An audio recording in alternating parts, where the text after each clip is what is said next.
Bienvenue, Zakaria Agarty. Merci. Merci d'avoir accepté le débat et de monter sur un ring. Bien sûr, merci pour l'invitation. D'ailleurs, félicitations pour ce beau concept. Parce qu'on oublie souvent à l'ère de politiquement correct que le débat, c'est aussi de la confrontation, de l'adversité. Et de la confrontation d'idées. D'idées, de projets de société, de vision. Donc, complètement. Je salue le concept. Merci à vous. Je rappelle que vous êtes analyste économique et financier, que vous êtes également le tout nouveau membre, j'ai envie de dire, de l'Alliance des économistes israéliens que vous venez de rejoindre. Tout à fait. 3 rounds thématiques avec vous. Zakaria Agarty. Premier round, quel levier actionner pour booster l'emploi, parce qu'on a vu avec ce taux de chômage record de 13%, et qui est sujet qui est redevenu a priori une priorité sur le bureau du chef de gouvernement. Deuxième round, la croissance du cash plombe-t-elle la croissance économique, avec un point d'interrogation. Je rappelle qu'un tiers du PIB, c'est du cash qui circule et qui est en circulation avec un effet d'accélération depuis le Covid. Et enfin, le troisième round, faut-il libérer le dirham pour renouer avec la croissance? C'est un vieux débat qui apparemment est en train de réémerger. Donc vous nous direz également votre point de vue analytique là-dessus, Zakaria Agarty. Première round, quel levier pour actionner l'emploi et le rebooster? Bon, d'abord, vous avez évoqué les chiffres élevés du chômage qui ont été publiés il y a quelques semaines, bon, sans aller dans un débat de chiffres et de méthodologie de calcul, mais il faudrait quand même nuancer d'abord cette hausse du chômage par deux choses. Premièrement, une grande partie des pertes d'emplois qui ont été enregistrées le sont dans le secteur de l'agriculture. Et vous n'êtes pas sans savoir que le Maroc traverse une sécheresse exceptionnelle et qui malheureusement devient endémique et structurelle puisque nous vivons au moins 5 ou 6 ans de sécheresse. Ça, c'est la première chose. La deuxième chose, oui, même sur la méthodologie de calcul, et c'est là où ce qui m'interpelle un peu, c'est quand vous voyez les pertes d'emplois qui ont eu lieu cette année, parce que c'est une année glissante, il y a eu à peu près 500 ou 600 000 d'emplois perdus dans ce qu'on appelle des secteurs dans l'auto-emploi. Oui. Et moi, je conteste un peu ce chiffre. Je le trouve un peu étonnamment élevé, puisque 600 000, nous l'avons perdu cette année, et nous avons perdu moins de 300 000 à l'époque de la pandémie du Covid, qui était un moment exceptionnel d'arrêt d'activité. Donc ça peut être lié en quelque sorte aussi. Certains considèrent, Zakaria Agarty, qu'effectivement ce chiffre extrêmement important de destruction massive d'emplois au niveau des auto-entrepreneurs, c'est un effet de cascade en fait. C'est un effet de cascade après le Covid, mais aussi, excusez-moi, c'est peut-être lié au début des aides sociales et des aides directes, et que peut-être certaines personnes qui sont dans une situation d'emploi précaire préféreraient être considérées plutôt comme des chômeurs plutôt que comme des personnes qui sont sur le marché d'emploi pour pouvoir bénéficier de ces aides. Et ça a été dit par le gouvernement. Et je ne suis pas en mesure de l'infirmer parce que ce chiffre paraît étonnamment élevé. Dans tous les cas, monsieur, excusez-moi, je pense qu'il est temps d'avoir un peu le recensement général qui va avoir lieu en 2024 et qui va nous permettre d'affiner beaucoup de choses sur les aspects démographiques, les aspects liés à la consommation des ménages. En tout cas, la réalité, c'est que depuis 20 ans, et depuis la succession des 4-5 gouvernements qui se sont succédés depuis 2002-2003 et le gouvernement qui était dirigé à l'époque par Tadej Jeto, on a une destruction continue de l'emploi ces dernières années. Avec un taux record qui a été atteint, 13% au niveau national, 13% de taux de chômage, avec destruction massive des emplois pour toutes les catégories de population, de nos populations, qu'on soit femmes, qu'on soit jeunes ou qu'on soit hommes. Mais pas dans tous les secteurs. Par exemple, dans certains secteurs comme l'industrie, la création d'emplois continue. Oui, on est sur un sol sur l'HCP depuis 7000. On est entre les services BTP et l'industrie, on est à peine sur 40 000 créations d'emplois. Absolument. Donc ça reste beaucoup trop faible. Est-ce que là-dessus, est-ce qu'il y a selon vous un levier à actionner pour réduire cette destruction massive d'emplois? Oui, ouais. Bien sûr, bien évidemment plusieurs. D'abord, vous savez, le gouvernement actuel a mis en place une réforme fiscale séquentielle qui a été entamée par la réforme de l'IS, la réforme de la TVA, et nous attendons tous avec impatience la réforme de l'impôt sur le revenu.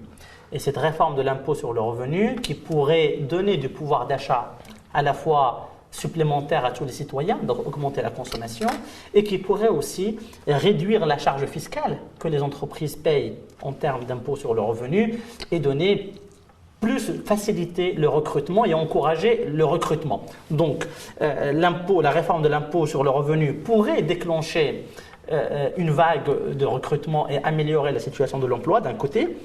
De l'autre, puisqu'on est en train de parler du marché de l'emploi, je pense qu'il y a des réformes importantes à faire, dont notamment, par exemple, celle sur le code du travail. C'est une réforme que nous attendons depuis plusieurs années. Sur le terrain de l'assouplissement à l'embauche et au dans tous les et cas, lors du licenciement. Ce code de travail a été adopté en 2004, ça fait déjà 20 ans. Même à l'époque, plusieurs disaient qu'ils n'étaient pas en mesure d'accompagner les mutations profondes de l'économie marocaine. Donc aujourd'hui, il est temps de le réformer sur plusieurs aspects. Rendre le travail plus flexible, légaliser aussi ou réglementer, excusez-moi, le travail à temps partiel, le travail à distance, qui devient donc toutes les formes de contractualisation de l'emploi. Bien sûr, et aussi, excusez-moi, sur certains aspects comme les heures supplémentaires. Par exemple, les heures supplémentaires aujourd'hui, ça ne dépasse pas 80 heures par an, parce qu'au-delà de 80 heures, il faudrait des négociations spécifiques avec les partenaires sociaux. Pour pas qu'il y ait d'abus. Oui, mais encore, même en France, qui est quand même le champion le champion dans ces aspects-là, ça dépasse presque 200 heures en France. Donc, il faudrait augmenter aussi. Donc vous êtes partisan, vous, Zaki El Agharti, de dire voilà, si on allège la pression fiscale sur les revenus, donc du coup ça va donner un peu plus de pouvoir d'achat. Ça va donner certainement du pouvoir d'achat. Sauf que la décision d'alléger la fiscalité sur l'IR n'a pas été prise pour 2024, la loi de finances. Ça sera dans 2025. 2025, ça veut dire qu'il faut attendre. Donc il y a toujours un effet différé. C'est-à-dire que si effectivement cette décision est prise en 2025, il peut y avoir. Il y a toujours un effet différé parce que même sur les investissements qui ont été faits dans le cadre de la nouvelle charte d'investissement, il faudrait aussi attendre aussi l'effet différé qui se matérialise. Donc là, on a parlé, excusez-moi, parlé de ça.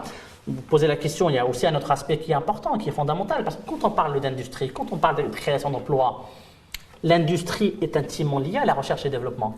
La recherche et développement, l'investissement dans la recherche et développement au Maroc ne dépasse pas 0,8% du PIB, alors que dans les pays de l'OCDE, ça dépasse 2,5 voire 3% dans certains pays. Il faudrait qu'il y ait plus de recherche, d'investissement dans la recherche et développement. C'est intéressant que vous disiez ça, sauf que certains considèrent que s'il y a plus de recherche, plus de développement et plus d'innovation dans l'industrie essentiellement, on le voit d'ailleurs, le nouveau modèle industriel aujourd'hui, c'est beaucoup de capital, et de capital investi dans les nouvelles technologies et les solutions innovantes, mais c'est moins de création d'emplois.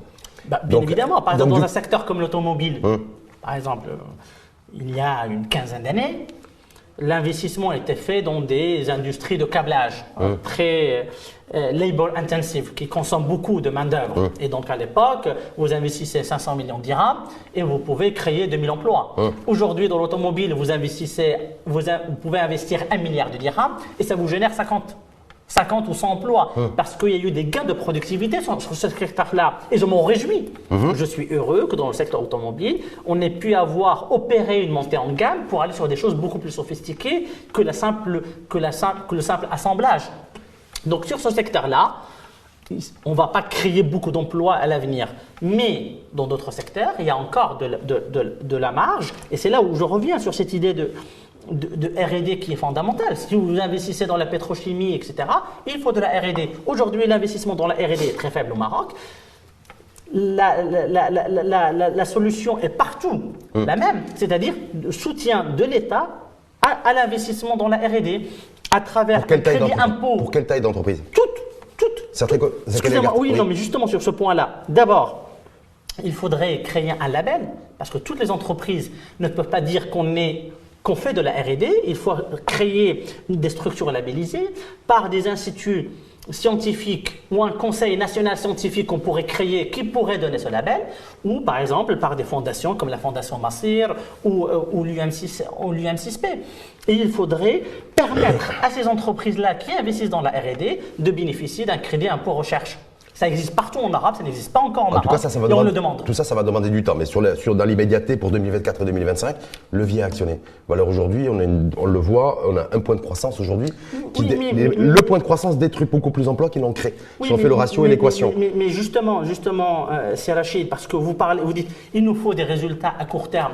C'est le chef de gouvernement qui l'a dit, c'est pas. Bien sûr, il a raison de le dire. Il a raison de le dire parce qu'il est dans le débat politique. Mais quand on fait une analyse fine et structurelle de la chose, il faut faudrait faire des réformes structurelles. Donc si on est capable de faire la réforme sur la fiscalité, de faire la réforme sur la recherche et développement, et par la suite aussi la réforme sur le code de travail, et surtout aussi une revue de fond en comble, excusez-moi, de la formation professionnelle. Aujourd'hui, nous avons une formation professionnelle qui est financée par les entreprises, parce que les entreprises payent la taxe sur la formation professionnelle, je pense, qui dépasse 1,5%, si ma mémoire est bonne, de la masse salariale, sans pouvoir en bénéficier. Et qu'aujourd'hui, vous avez des contrats spéciaux de formation, d'accord. Donc pour vous, il faut remettre de l'ordre un petit peu dans tout ça. Extrêmement lourd. Il y a une lourdeur bureaucratique. Vous savez, un chiffre important. Il y a à peu près moins de 1% d'entreprises qui paient la taxe sur la formation professionnelle, qui bénéficient de ces formations-là. 1500 ou 1800 entreprises sur à peu près 200 000 entreprises. Ça n'est pas normal. Et en plus, vous parlez du chômage. Une des raisons du chômage aussi, c'est qu'il y a une dissonance avec le besoin du marché du travail. Et quand vous voyez, mais qui ne date pas d'aujourd'hui. Oui, mais quand vous voyez cette question de formation professionnelle, ouais. c'est important le chiffre que je vais donner, vous avez à peu près 25 à 30% des lauréats ou des jeunes qui bénéficient de la formation professionnelle initiale qui sont au chômage. Ça en dit long sur l'intérêt et sur la pertinence de ces formations. Sur la pertinence des formations, on va passer au deuxième round. Donc je le disais, le chef de gouvernement Isaac Arnouch a fait cette déclaration il y a une dizaine de jours, une semaine, sans rentrer dans le commentaire des chiffres du chômage qui ont été annoncés par le Haut Commissariat au Plan. C'est l'institution indépendante, voilà, c'est de dire voilà, avec l'eau, l'emploi sera ma priorité. Est-ce que le fait d'avoir annoncé aux Marocaines et aux Marocains il y a 2 ans, en 2021, la création de 2 millions d'emplois à l'horizon 2026 sur un trend annuel de 200 000 emplois, c'est une pression supplémentaire sur la tête ou sur les épaules du chef du gouvernement qui fait qu'en fait, il y a une course contre la montre qui a démarré. Bien évidemment, c'est une course contre la montre d'abord, mais aussi, même s'il n'avait pas fait ces déclarations, la création d'emplois doit être la priorité de n'importe quel gouvernement. Parce que c'est avec l'emploi qu'on génère de la croissance, et c'est avec de la croissance qu'on développe un pays. Donc, c'est tout à fait légitime. L'annoncer à mi-mandat, juste pour conclure, le fait que le chef de gouvernement l'annonce à mi-mandat, en disant la deuxième partie de mon mandat sera la priorité sera donnée à l'emploi. Certains ont dit, est-ce que ça veut dire que la première partie du mandat n'était pas la priorité n'était pas l'emploi? Non, ça n'est pas le sujet, mais je pense que le gouvernement, l'opinion publique, les analystes et commentateurs ont tous été secoués par ces chiffres extrêmement élevés de la destruction d'emplois, même s'il faudrait les relativiser pour les raisons que je viens de citer, mais ces chiffres-là font peur. Et au-delà des chiffres, il y a même un ratio qui est très très important, qui est le taux d'activité. Le taux d'activité qui baisse de façon structurelle. Oui. Et pour expliquer un peu aux auditeurs et à ceux qui regardent cette émission, le taux d'activité, il est calculé par rapport à la population active. Sur la population, on a de travailler plus de 15 ans. Le problème, c'est que la population active est composée de ceux qui travaillent, de ceux qui cherchent un travail. D'accord ? Le problème, c'est que la population active a baissé parce qu'il y a beaucoup de gens, aujourd'hui, qui sont découragés par la recherche de l'emploi et qui quittent même la population active. Et ça, c'est vraiment inquiétant. Donc il y a aussi une décroissance. Et ça arrive plus dans le milieu rural que dans le milieu urbain. On est sur un train d'ailleurs de 42% de taux d'activité. Deuxième round, la croissance du cash plombe-t-elle la croissance économique? Alors il y a un débat à la fois philosophique, théorique et pratique là-dessus. On le voit, le train du cash qui circule est en accélération depuis post-Covid, en tout cas depuis la crise pandémique. On a plus de 400 milliards de dirhams aujourd'hui de monnaie comme ça, de cash qui circule. Est-ce que selon vous, ça plombe la croissance économique? Bon, d'abord, l'accélération, il y a eu un pic. Disons, on est passé à une autre étape après le Covid, mais quand vous voyez les analyses publiées par Banque Maghreb ou par autres établissements, le taux de monnaie fiduciaire, de circulation de la monnaie fiduciaire, c'est le mot officiel, c'est le terme officiel, a augmenté de 8% ces 20 dernières années, de 2000 à 2020, alors que la croissance économique ne dépasse pas 3 à 4%. Et par la suite, il y a eu le Covid, où pendant quelques mois, on est passé, je pense, de 280 millions de dirhams à 350 milliards de dirhams de cash en circulation en quelques mois. Et ce chiffre-là continue à augmenter jusqu'à arriver à 400 milliards de dirhams aujourd'hui, soit presque 30% du PIB. Et le problème, c'est que ça crée aussi les besoins de liquidité. Il y a un déficit dans les besoins de liquidité bancaire, puisque les banques ne sont pas en mesure de collecter toute l'épargne Mais des Marocains. les banques, en tout cas, n'expriment pas de soucis ou de craintes particulières là-dessus. On est bien d'accord. Sur Elles ne l'expriment pas. ce cash aujourd'hui, la croissance du cash aujourd'hui. Pas parce qu'aujourd'hui, il y a Banque El Maghreb qui est en mesure de soutenir les banques et d'injecter des liquidités. Il faut voir, par exemple, l'année dernière, en moyenne hebdomadaire, Banque El Maghreb a injecté entre 60 et 80 milliards de dirhams, même 80. Aujourd'hui, ce déficit en liquidité a dépassé 100 milliards de dirhams. On ne peut pas continuer comme cela indéfiniment. Et surtout, quand on analyse la composition de ce cash en circulation, on voit que, et c'est Banque El Maghreb, c'est une étude de Banque El Maghreb qui le dit, on voit que 70%, 80% de ce cash en circulation, il n'est pas utilisé pour la vie de tous les jours, mais c'est du cash non transactionnel, c'est-à-dire de la thésaurisation. C'est-à-dire que les gens mettent chez eux des grosses liasses de billets. Investissent dans des coffres pour stocker de l'argent. Investissent dans des coffres sans être dans la caricature. Oui, non, mais est-ce que ça a une incidence à la fois sur la croissance économique qui reste trop faible chez nous et, pour faire le lien avec le premier rang, sur le fait qu'on a de la destruction. Non, il y en a qui considèrent qu'effectivement, heureusement qu'on a il y a du cash en circulation parce que ça fait tourner un petit peu une forme d'économie plus ou moins parallèle, y compris en période, en séquence inflationniste, en tout cas cherté de la vie. Voilà. Donc il n'y a pas des positions tranchées là-dessus. Justement, c'est Rachid, c'est que 2 tiers au moins de ce cash en circulation, il n'est pas utilisé. Cette monnaie fiduciaire n'est pas utilisée pour faire tourner l'économie. C'est thésaurisé. Donc ça nous prive complètement d'une manne financière importante qu'on aurait pu utiliser dans l'investissement. Il faut voir aujourd'hui que les dépôts à terme dans les banques marocaines ne dépassent pas 120 milliards de dirhams, alors que le cash en circulation, c'est 400 milliards de dirhams. Est-ce qu'il faudrait rendre attractif et en tout cas revoir à la hausse un petit peu, justement pour l'encouragement du dépôt, l'encouragement de l'épargne, qui est faiblement rémunéré? Est-ce que ça peut être un levier pour freiner la circulation du cash? Les taux créditeurs au Maroc, ils sont entre 2,50 et 2,60% dans un pays où l'inflation a dépassé 6% l'année dernière. Donc le taux d'intérêt réel, il est négatif. Ça, premièrement.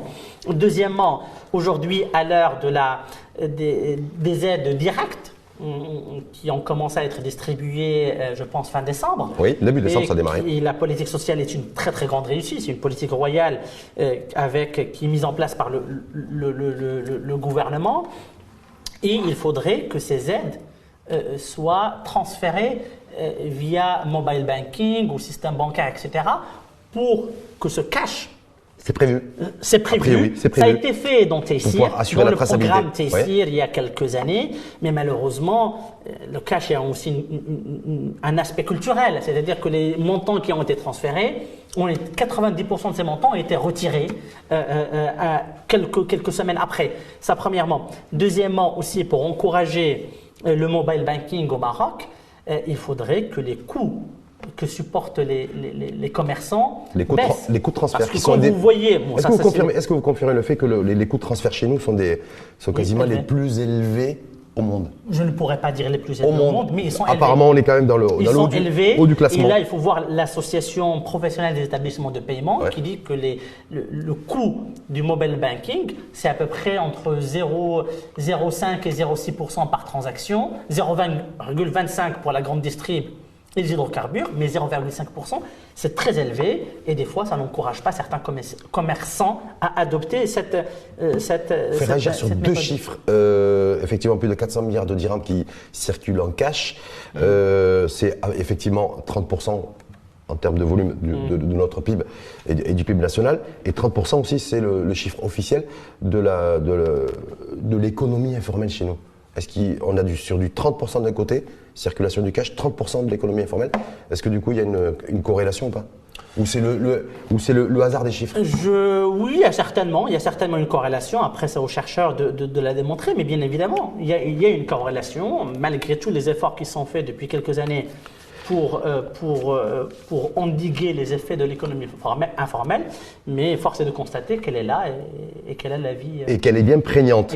Troisième round avec vous, Zakaria Garti. Faut-il libérer le dirham vers un nouvel assouplissement, en tout cas du dirham et de la monnaie, pour renouer avec la croissance? Certaines thèses d'économistes considèrent que si on n'assouplit pas le dirham et qu'on n'a pas un dirham qui soit aligné à notre niveau de développement économique, on ne pourra plus jamais renouer avec une croissance supérieure à 4%?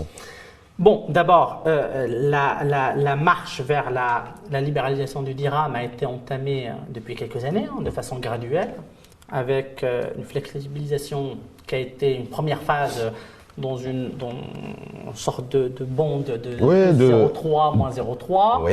Par la suite, on est passé à 2,5, moins 2,5%. Et force est de constater depuis 2016, ça n'a pas bougé. Que tout se passe bien Oui. et qu'on n'a pas franchi cette bande, soit plus de 2,5, soit moins de 2,5. Donc pour le moment, ça réussit. Et il faudrait continuer pour une libéralisation totale du dirham. Ça ne va pas se faire demain ni après-demain. Ça pourra se faire d'ici 5 ans. Ce qu'a annoncé en tout cas annoncé Banque al-Maghrib. Ça ne se fera pas dans une période où il y a une forte inflation, pour ne pas rajouter de l'inflation à l'inflation. Ce qui n'est plus le cas aujourd'hui. Vous avez vu le communiqué du FMI. Mais c'est important pour parler de l'inflation aujourd'hui. Les chiffres qui ont été publiés il y a quelques semaines montrent une inflation qui ne dépasse pas 2,5% sur une année glissante. Et ça, c'est une bonne chose. Et d'abord… Mais c'est une bonne chose, tout en ayant à l'esprit que les prix restent à des niveaux élevés. C'est juste que les prix accélèrent, ils augmentent moins vite. Ça décélère. Ouais. Il y a quand même des facteurs, bien sûr, internationaux, du fait de la baisse des matières premières à l'international dont le Maroc a pu bénéficier. Mais il y a aussi une décision qui a été annoncée par le gouvernement il y a quelques mois, et que je salue vraiment, qui est 0% de TVA sur les médicaments. Et aujourd'hui, quand on analyse ces chiffres, on voit que les médicaments ont perdu à peu près 4 à 5%. Donc c'est une bonne chose pour l'économie, ça se matérialise sur les chiffres d'inflation. Pour revenir à notre sujet… Mais en même temps, ils ont augmenté les droits et la fiscalité sur l'acquisition et l'achat de smartphones. D'accord. Une bonne idée, je l'ai dit et je l'assume. Vous avez dit, voilà, je salue ce qui a été fait là, mais d'un autre côté, ils ont augmenté le prix d'achat des smartphones en augmentant la pression fiscale. Surtout que le smartphone, on ne peut pas augmenter les prix des smartphones et encourager les gens à faire du mobile banking. Donc ça apparaît un peu contradictoire et j'espère que le gouvernement reviendra sur On appelle ça, je sais pas, en termes économiques, une espèce de tête à queue économique sur libéraliser ou libérer. Pour revenir au sujet de la libéralisation du dirham, ça ne se fera pas aujourd'hui ni demain, ça se fera sur 5 ans. Des études de Banque al-Maghrib ont montré que la première phase de flexibilisation du dirham de plus 0,3, moins 0,3 a pu générer 0,3% de croissance supplémentaire. Ça permettra à l'économie marocaine d'être plus compétitive, certes, mais bien évidemment, la compétitivité n'est pas que la compétitivité prix. Parce qu'on a vu que plusieurs pays qui avaient adopté une dépréciation de leur monnaie pour rendre leurs produits plus compétitifs à l'étranger, n'en ont pas bénéficié. Ça dépend des pays. Il y a des pays comme la Turquie et l'Égypte, eux en ont bénéficié. Je rappelle qu'ils ont une croissance industrielle nette annuelle qui est 3 à 4 fois supérieure à la nôtre. Donc ça veut dire qu'ils produisent beaucoup plus et qu'ils exportent beaucoup plus. Le taux directeur en Égypte et en Turquie, 15-20%. Ouais, nous, on se plaint du taux directeur à 3%, et en Turquie, en Égypte, c'est 20%. L'inflation, elle est galopante en Turquie et en Égypte. Au Maroc, c'est beaucoup moins quand même. Est-ce que vous faites partie de celles et ceux qui considèrent qu'effectivement, si on maintient le niveau du dirham tel qu'il est aujourd'hui en termes de valeur, on ne pourra pas renforcer notre compétitivité et notre force de frappe à l'export? Non, le taux de change est un outil de compétitivité parmi d'autres. Il peut être nécessaire, mais il n'est pas suffisant. Mais ça veut dire quoi? Ça veut dire que si cette mesure-là ne peut pas être isolée, c'est ça que vous dites? Elle ne peut pas être isolée et ne résoudra pas tous les problèmes de compétitivité des produits marocains. Mais à mon avis, elle est nécessaire dans le moyen terme pour donner même plus de crédibilité à l'économie marocaine et montrer qu'elle est compétitive et que la monnaie marocaine est une monnaie forte. D'ailleurs, même en cas de libéralisation totale du dirham, la Banque centrale pourra toujours intervenir via des mécanismes de ciblage d'inflation pour soutenir le dirham si nécessaire. Et d'ailleurs, c'est son job et sa mission prioritaire, a priori, de se positionner sur le ciblage de l'inflation. Non, le ciblage de l'inflation par parce qu'il y avait la maîtrise jusqu'à présent. Ne le fait pas encore, parce qu'aujourd'hui, on a une bande. Mais par la suite, c'est une nouvelle fonction, c'est une nouvelle prérogative qui va se rajouter avec un ciblage de l'inflation. Est-ce que vous faites partie de celles et ceux aussi qui considèrent qu'effectivement on va aller progressivement vers un nouvel assouplissement monétaire sur les 2-3 prochaines années, parce qu'il y a une nouvelle feuille de route monétaire aujourd'hui qui a été un petit peu, qui a été exprimée. Monétaire, c'est-à-dire une baisse de taux directeur? Baisse de taux directeur. Ou vous parlez toujours du dirham? Je parle toujours du dirham. Oui. Parce que le taux directeur, il y a un conseil monétaire qui est prévu au mois de mars. A priori, on pourrait aller vers un statu quo à nouveau sur un taux directeur à 3%.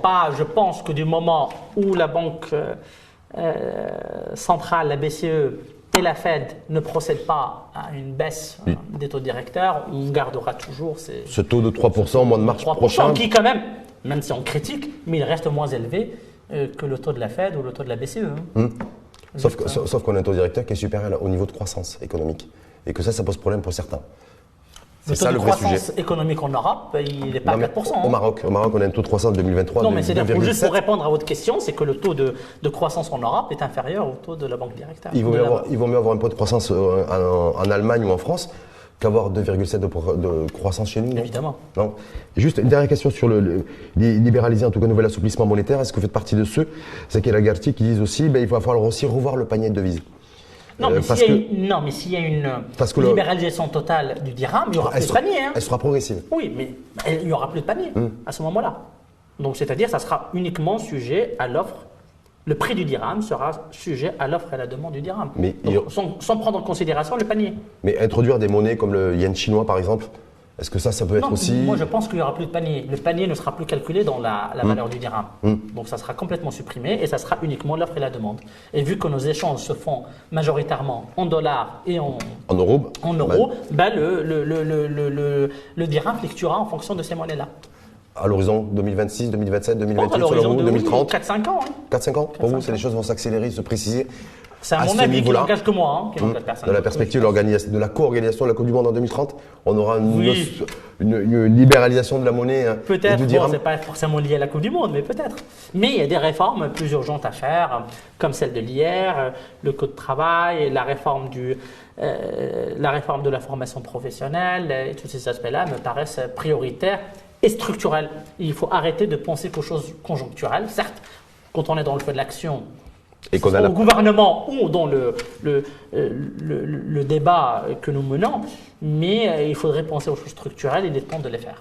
Dernière petite question, c'est tombé d'ailleurs là ce matin, je crois savoir. Le Maroc qui prend la tête du programme alimentaire mondial. Il y a le PAM chez nous, qui est le Parti Authenticité Modernité, qui est un parti de formation politique d'ailleurs, qui a organisé son congrès avec l'innovation plus ou moins, avec une gouvernance collégiale. Bonne nouvelle ou pas? Le fait que le Maroc, c'est une présidence tournante.